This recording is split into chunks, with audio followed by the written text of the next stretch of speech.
I used to think danger came with warning signs, dark alleys, strangers with shifty eyes, something that felt off. But I learned the truth on my 47th birthday, sitting in the warm glow of Ridgeview Bistro with people I loved. The jazz was soft, the laughter real, and my sister was raising a glass to me when a folded note appeared under my plate. "Don't drink that." Just 3 words, scrawled in shaky blue ink. I remember staring at my wine, the reflection of candlelight trembling on its surface, and realizing that someone at that table wanted me gone. I didn't know it yet, but that night would rip open everything I thought I knew about family, loyalty, and the quiet ways love can turn lethal. My name is Dana Caldwell. And I never thought my 47th birthday dinner would turn into a crime scene. It started like any other Friday evening. The soft hum of jazz floated through Ridgeview Bistro, a cozy corner restaurant in North Atlanta where the light was always low and the air always smelled of rosemary and butter. My sister, Naomi, had insisted we celebrate there. "You work too much," she said. "You deserve a night where someone else pours the wine." So here we were, Naomi, her husband Eli, and me, tucked into a booth near the back. I'd ordered my favorite, lemon chicken with capers, a glass of red, and the illusion of calm. Eli lifted the bottle of Merlot, pouring slowly. "To Dana," he said, "the most stubborn woman I know. May 47 be kinder than 46. Naomi laughed, clinking her glass. "To my baby sister. Finally learning to take a vacation once in a while." I smiled, but something in her tone made me glance up. Her smile was wide, too wide. The kind people wear when they're hiding something. I brushed it off. Families have their little secrets, right? The waitress, a young woman with a tight ponytail and tired eyes, passed by our table just as I reached for my glass. She leaned in, as if clearing crumbs from the table, and slipped a small folded note under my bread plate. Her voice was calm but low. "Ma'am," she said softly, "you dropped this." I hadn't dropped anything. She walked away before I could respond. I hesitated, then pulled the paper into my lap. My heart gave a sharp thud as I unfolded it. "Don't drink that. Someone's trying to hurt you. Trust me." The words were scrawled in blue pen, shaky but deliberate. The chatter of the restaurant dimmed, like someone had turned the volume down on the world. My throat tightened. I looked at the wine glass in front of me, the deep red surface catching the candlelight. Naomi was still chatting with Eli, laughing about something I didn't hear. "Everything okay?" Eli asked when he noticed my silence. "Yeah," I lied, forcing a smile. "Just hot in here." I glanced toward the waitress. She stood near the bar, pretending to refill water glasses, but her eyes flicked toward me, a silent warning. My pulse drummed in my ears. I couldn't think. So I did something I still can't quite explain. I swapped glasses. Quietly. Casually. When Naomi looked away, I lifted both stems, pretending to adjust my napkin, and switched them. Naomi's glass became mine. Mine became hers. I waited. 5 minutes later, Naomi reached for the glass, my old one, and took a sip, and that's when everything began to unravel. At first, nothing happened. She laughed, started to tell another story about Eli's disastrous attempt at making sourdough last week. Then her words stumbled. Her fingers twitched. "Naomi?" I said, leaning forward. She blinked hard, confusion washing over her face. The glass slipped from her hand and shattered against the floor. Eli jumped up. "Naomi? What the hell?" Her body went limp before he could finish. The restaurant erupted into chaos, voices, chairs scraping. Someone shouting to call 911. The waitress, the one who'd given me the note, was suddenly at my side. Steadying me as I stood frozen. "I'm sorry," she whispered. I didn't have time to explain. "But you weren't supposed to drink that." My knees buckled. The smell of wine and fear filled the air, and as they carried Naomi out on a stretcher, I caught the waitress's name tag, Jenna M. That name would haunt me for weeks, because whatever Jenna knew, it wasn't over. It was only beginning. Naomi didn't die that night. At least, not yet. The paramedics managed to stabilize her long enough to rush her to Northside Hospital, but the doctor's face said everything. Something toxic had entered her system. Something potent and deliberate. When Detective Evan Pierce arrived, I was still sitting in the emergency waiting room, staring at the half-empty coffee cup someone had handed me hours ago. He was tall. Late 40s maybe, with the kind of calm that only comes from seeing too many bad things. "Ms. Caldwell?" he said, flashing a badge. "I'm Detective Pierce with the Atlanta Police Department. I need to ask you a few questions about what happened tonight." I nodded, though my throat felt too tight for words. He led me to a quieter hallway. "You were the one who called 911? "No," I said. "The waitress did." I couldn't move. He studied me carefully. "Tell me everything. Start from the beginning." So I told him. About the birthday dinner. About Naomi and Eli. About the note. When I said those words, "Don't drink that," his brows lifted slightly. "And you still have the note?" I reached into my purse and handed it to him. The paper was crumpled and wine-stained, but the message was clear. He read it twice, then looked up. You said the waitress gave this to you. What's her name? Jenna, I said. Jenna M. something. I didn't catch her last name. Pierce scribbled in his notepad. We'll find her. But when the police went back to Ridgeview Bistro later that night, Jenna was gone. She'd clocked out minutes after the ambulance left, and no one had seen her since. That was the moment I realized this wasn't a random accident. Someone had planned this. 2 days later. Naomi was still unconscious. The toxicology report came back. Ethylene glycol, a compound found in antifreeze, had been mixed into the wine. A slow, painful poison. Detective Pierce met me again, this time at my home in Sandy Springs. We've confirmed it, he said grimly. The poison was in one glass only, yours. It was deliberate. My stomach clenched. So someone was trying to kill me. He nodded.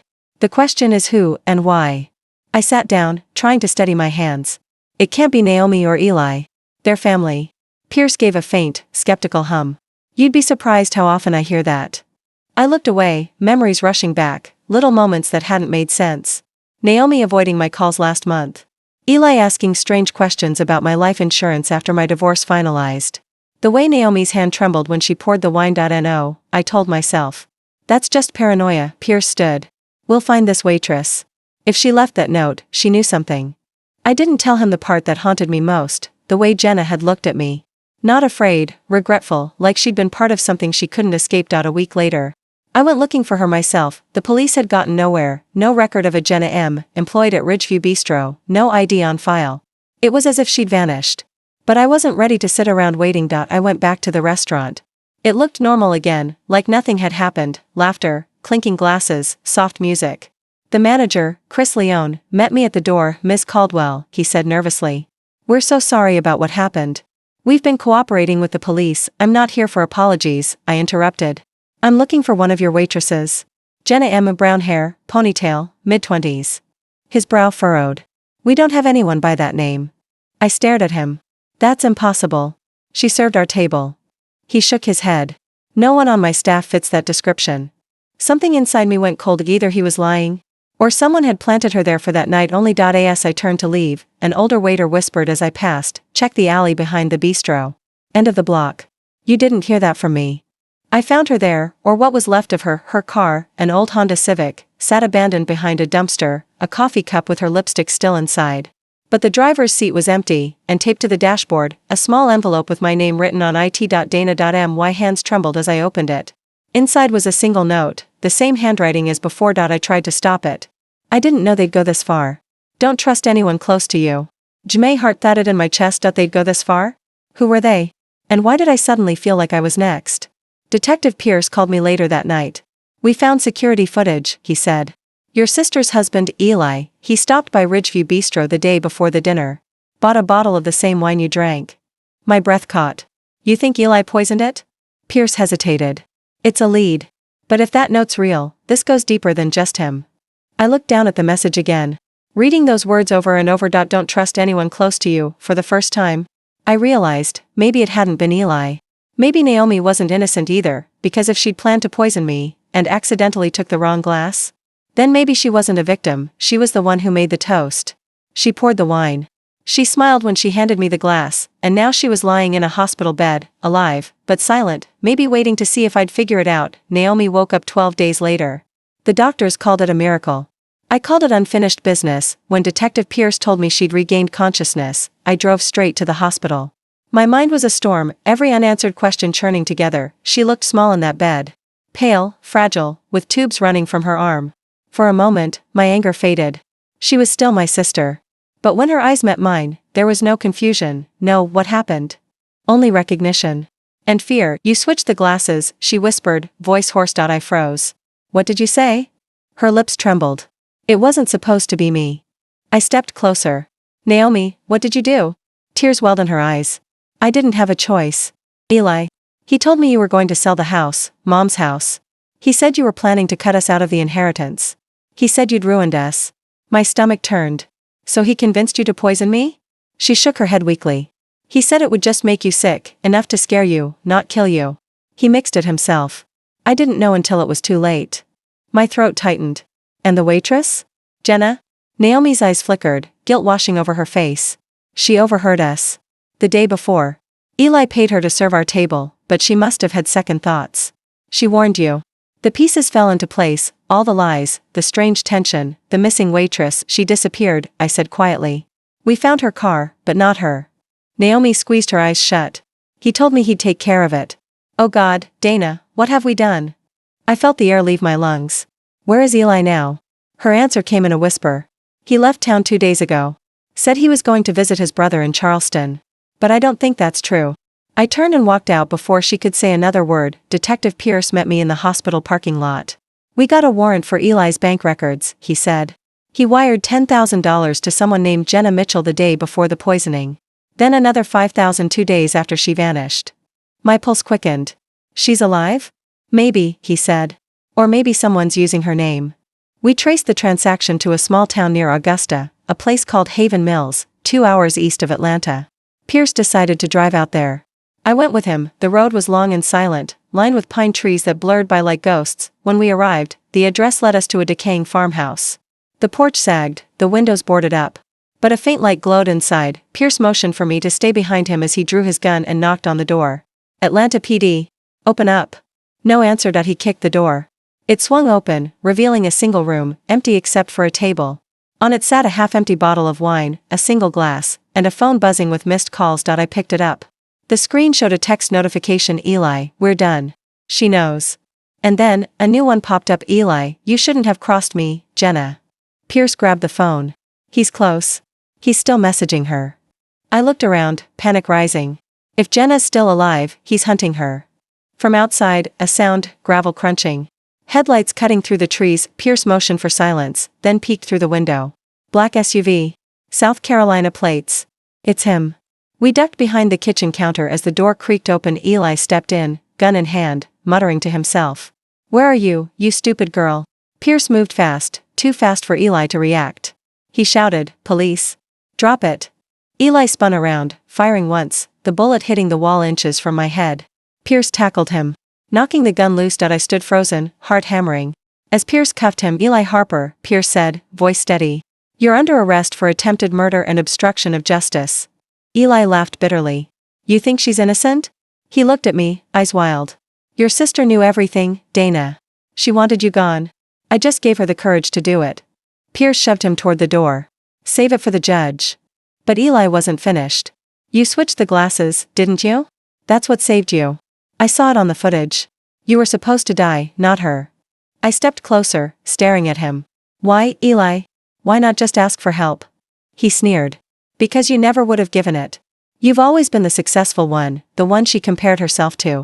You took everything. The rage in his voice was almost pitiful. Pierce pulled him outside to the patrol car.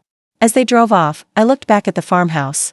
Something caught my eye, a door in the back, slightly ajar. Inside was a small room.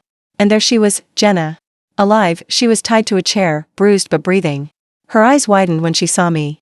You came, she whispered. I knelt beside her, untying the ropes. You saved my life, I said softly. Now it's my turn. Pierce radioed for backup. Jenna was taken to safety. Eli was gone for good, and Naomi, she eventually confessed. She cut a deal, testifying against her husband in exchange for leniency. A month later, I returned to Ridgeview Bistro. The same table. The same soft light. The manager came over nervously. Back again, Miss Caldwell? I smiled faintly. Just tying up loose ends. He nodded and left me alone. I looked at the glass of wine the waiter had just poured, deep red. Smooth, harmless, but I didn't drink it. Instead, I pulled a folded piece of paper from my purse, the one that started it all. Don't drink that. I kept it. A reminder that sometimes the smallest warning can save your life.